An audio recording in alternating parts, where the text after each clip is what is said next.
Gloves हैं, क्योंकि आज एक बड़ा इंटरेस्टिंग काम होने लगा है कि आज बीज लगने लगे हैं। हाथों पे ग्लव्स होने का ये दो वजूहात हैं। एक ये कि आज मिट्टी वाला बहुत ज़्यादा काम है।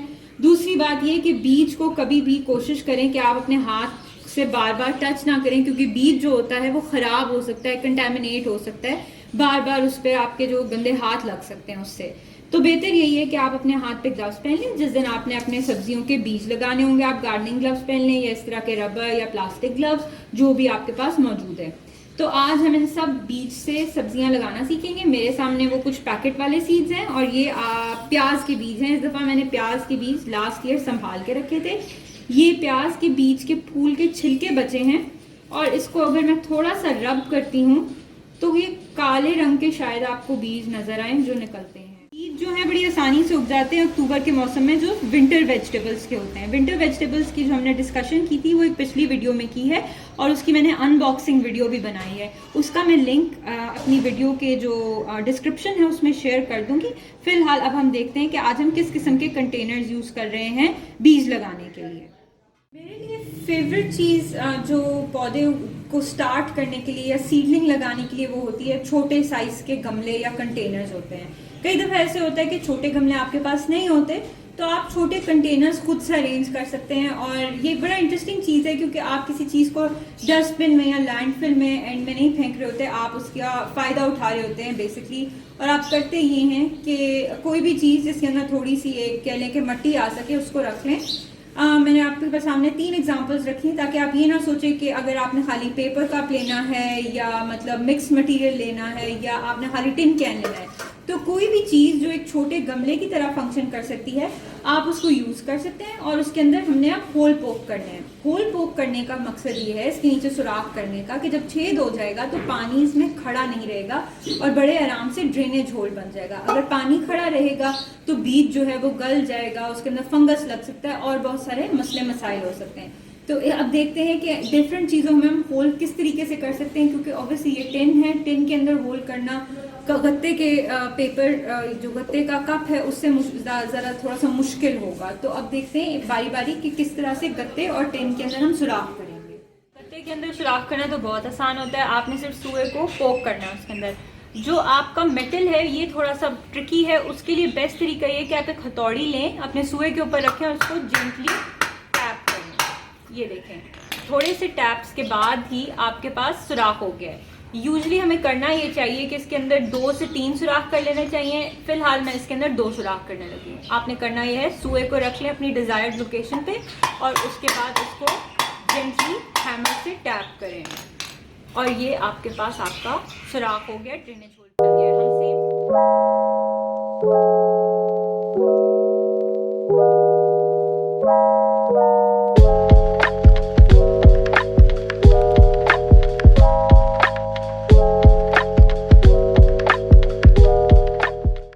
सकते हैं कि 3 अदद सुराख हो चुके हैं। ये ड्रेनेज होल्स हैं, इससे बहुत अच्छे तरीके से पानी निकल जाएगा। पर हम ये नहीं चाहते कि सारा पानी फिल्टर हुए बगैर एकदम से निकल जाए। तो यूजुअली गमलों के नीचे आप ये भी कर सकते हैं कि इसके अंदर पत्थर डाल सकते हैं। इसके अंदर भी आप पत्थर डाल सकते हैं, लेकिन मैं पत्थर डालने के बजाय इसके अंदर अंडे के छिलके डालूंगी। ये एक अंडे का छिलका है, जिस तरह के आप भी इसको सेव कर सकते हैं कंटेनर के अंदर। अब आप करेंगे ये कि इसको हल्के से अपने हाथ के अंदर यूँ दबाएंगे। जब आप इसको दबाएंगे तो ये चूरा चूरा हो जाएगा। अब आपको क्लोजअप दिखाते हैं कि जब ये चूरा चूरा हो गया है तो ये इसके होल्स को कवर कर रहा है, इसके सुराख यानी कि इसने कवर कर लिए हैं। अब इसके 2 फ़ायदे हैं। एक फ़ायदा ये कि ये पानी को छान के नीचे लेके जाएगा और दूसरा फ़ायदा ये कि ये एक स्लो रिलीजिंग फर्टिलाइज़र है।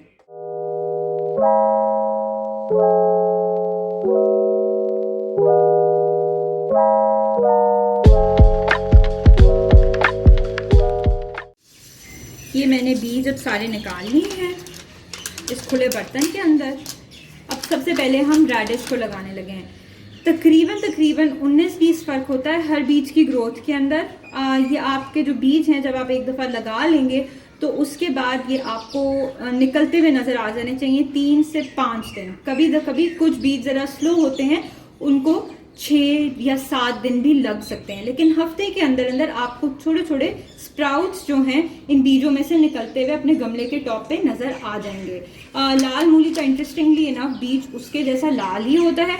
ये बहुत ज़्यादा बीज हैं, इनको मैं मज़ीद छोटे पैकेट्स में कन्वर्ट कर दूंगी और इसमें से थोड़े से बीज लगा दूंगी। अब बीज को और वो पैकेट्स जो हैं आप मेरे से इनबॉक्स करके रिक्वेस्ट कर सकते हैं और ले सकते हैं फॉर फ्री अपनी विंटर वेजी प्लांटेशन के लिए। अब देखें, ये 2 बीज मैंने हाथ में लिए हैं। अब मैं करूँगी ये कि या तो मैं अपनी उंगली का इस्तेमाल करके एक छोटा सा गड्ढा बना सकती हूँ। ये गड्ढा तकरीबन 1 से 2 इंच का होना चाहिए, या मैं कोई टूल लेके, ये बेसिकली ऑयल पेंटिंग का एक टूल है जो मैंने इसी काम के लिए रखा हुआ है। यहाँ पे मेरे ख्याल से ज़रूरत नहीं क्योंकि मिट्टी बहुत लूज है।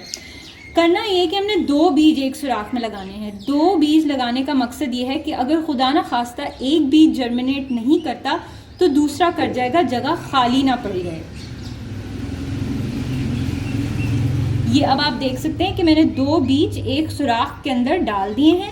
अब मैं अपनी उंगली की मदद से ही इन बीजों को कवर कर दूंगी। इसी तरह थोड़े से फासले के ऊपर मैं इसके अंदर एक और सुराख करूंगी, और अगर आपका दिल करता है तो बेशक 3 बीज डाल दीजिए, क्योंकि जब ये एक दफ़ा उग जाएंगे तो हम इनको अलग-अलग करके एक क्यारी के बना के या एक गमले के अंदर हम लगाएंगे।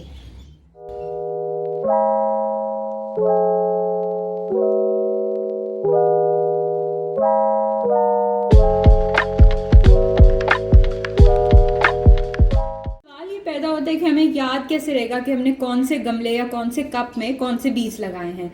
उसके लिए सबसे आसान चीज़ है ये टैग बनाना। ये मैंने टंग रिप्रेसर्स मेडिकल स्टोर से मिलते हैं। आप आइसक्रीम स्टिक भी इस्तेमाल कर सकते हैं, या कुछ लोग प्लास्टिक के मिलते हैं टैग्स, उनको बोलते हैं सीड टैग्स, वो भी इस्तेमाल करते हैं। क्योंकि मेरा जो मिशन होता है वो ये होता है कि चीज़ें थोड़ी सस्टेनेबिलिटी की तरफ ध्यान दिया जाए। तो मैंने लाल मूली जो है एक टंग डिप्रेसर के ऊपर लिखती है, जैसे कि मैंने कहा ये मेडिकल स्टोर से आपको मिल जाएगा।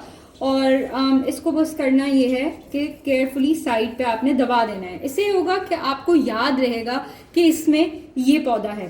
दूसरी चीज़ कुछ लोग ये करते हैं कि आगे या पीछे इसकी ये लिख देते हैं कि जी ये इस तारीख को हमने बोया था, तो वो चेक में रहता है कि कौन सी तारीख को ये अब निकलना चाहिए, इसको हमें कब ट्रांसप्लांट करना चाहिए। लेकिन मेरे ख्याल से हमें, एटलीस्ट मुझे इतना साइंटिफिक होने का शौक नहीं है, बस ठीक है एक आपने टैग लगा दिया, आपको याद रहेगा कि ये मूली लगी हुई है इसके अंदर। अब हम इसको हल्का सा स्प्रे बॉटल से ऊपर से मिट्टी को गीला कर देंगे।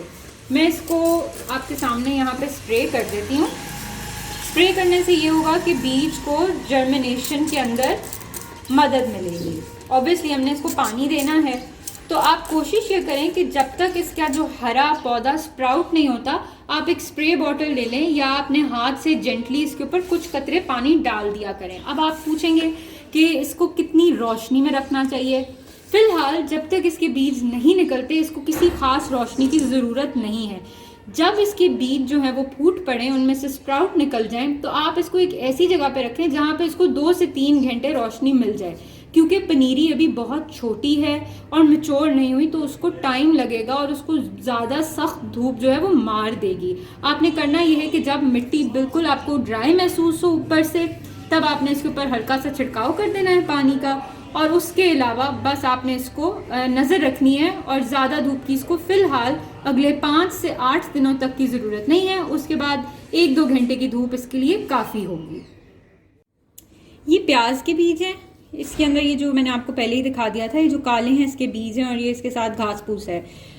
ये जो इसके पुराने फूलों का सूखा हुआ मवाद है, इसको हटाने की कोई ख़ास ज़रूरत नहीं है, कोई इतना इशू नहीं होगा, ये खाद का हिस्सा ही बन जाएगा। तो हम वही प्रोसेस फॉलो करेंगे, सुराख करेंगे और उसमें 2-3 बीज इकट्ठे लगा देंगे।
लगे रोज़मेरी।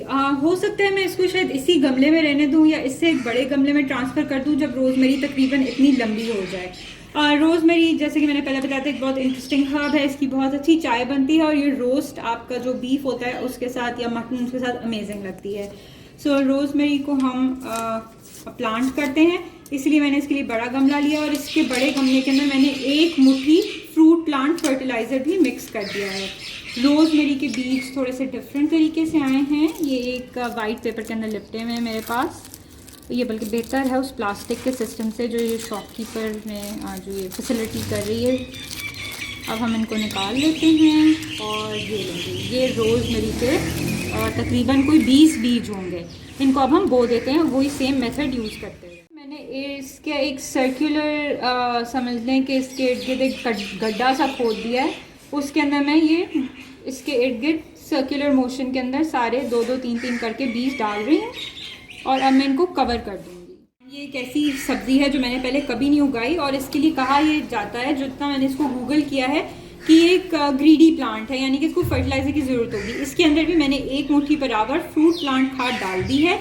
बाकी प्लांट्स और प्लांटर्स की तरह जो आज मैंने काम किया था, नीचे एक अंडे के छिलके की लेयर, मैंने इसके अंदर थोड़े से सूखे पत्ते भी डाल दिए हैं और उसके साथ ही साथ केले सूखे हुए के छिलके भी काट के डाल दिए हैं। उसके ऊपर मिट्टी आई है और बिल्कुल ऊपर वाली सतह पे मैंने इसके मिक्स कर दिया है एक मुट्ठी फ्रूट प्लांट खाद, या जिसको आप ऑर्गेनिक खाद कहते हैं, जो कंपोस्ट होता है आपका। चलें अब इसको भी हम वही सेम प्रोसेस फॉलो करेंगे कि इसको हम सर्कल में जो हमने गड्ढा खोदा है उसके अंदर दबा देंगे। ये बहुत सारे बीज हैं आर्टिचोक के, कोई 20 से ज़्यादा। इसको अब मैं खोल लेती हूँ और प्लांट करती हूँ एक एक करके। ये थोड़े बड़े हैं तो मैं इनको ना थोड़े से फासले पे लगा रही हूँ और मैं ये भी सारे नहीं लगा रही। उसकी वजह 2 वजह हैं। एक के मुझे डर है ये जर्मिनेट अगर ना किया तो मैं इसको दोबारा ट्राई कर लूँगी अगर मेरे पास कुछ बीज बचे, और दूसरी बात ये कि अगर ये सारे जर्मिनेट हो गए तो इतने सारे आर्टिचोक के पौधे मैं लगाऊंगी किधर।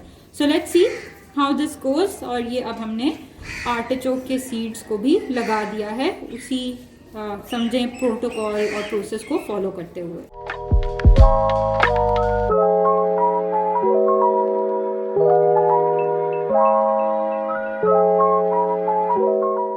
अब आ गई है पालक की बारी। Palak is the easiest plant to grow, जो सर्दियों का प्लांट है। इसको हम करेंगे कि इसको हम डायरेक्ट गमले में लगाएंगे। इसको बहुत ज़्यादा धूप वाली जगह की ज़रूरत नहीं है। मैं इसको इस कॉर्नर में लगा रही हूँ अपने अर्बन जो रूफटॉप गार्डन है उसमें, जहाँ पे 2 से 3 घंटे की डायरेक्ट धूप आती है सर्दियों के अंदर। तो पालक गमले में बहुत अच्छी उग जाती है। और अब मैं इसको आपके सामने लगा देती हूँ। इसको आप बेशक ज़्यादा मिकदार में लगा लें क्योंकि मैं चाह रही हूँ कि मेरे पास बहुत ज़्यादा बेबी पालक आए। तो वही सेम सॉर्ट ऑफ टेक्निक कि आप सर्कुलर एक अंदाज के अंदर गोल एक चक्कर बनाएं और उसके अंदर इसको धंस दें। अगर मुझे लगा कि ज़्यादा ओवर क्राउडिंग हो गई है बीजों की तो उसको मैं बाद में एड्रेस कर लूँगी और हम इसमें से निकाल के थोड़े से जो प्लांटलिंग्स होंगे उनको हम दूसरे गमले में लगा देंगे। अब क्योंकि सेंटर वाला गड्ढा खाली था, इसमें भी हम ज़्यादा बीज लगाते हैं क्योंकि पालक जो है वो बेसिकली पत्ते हैं। They are not like actually like a proper vegetable जिसको बहुत ज़्यादा जगह चाहिए होगी उगने की। हम इसमें ज़्यादा फर्टिलाइज़र डाल देंगे टू इंश्योर कि हमारा प्लांट सस्टेन और फ्लरिश करे।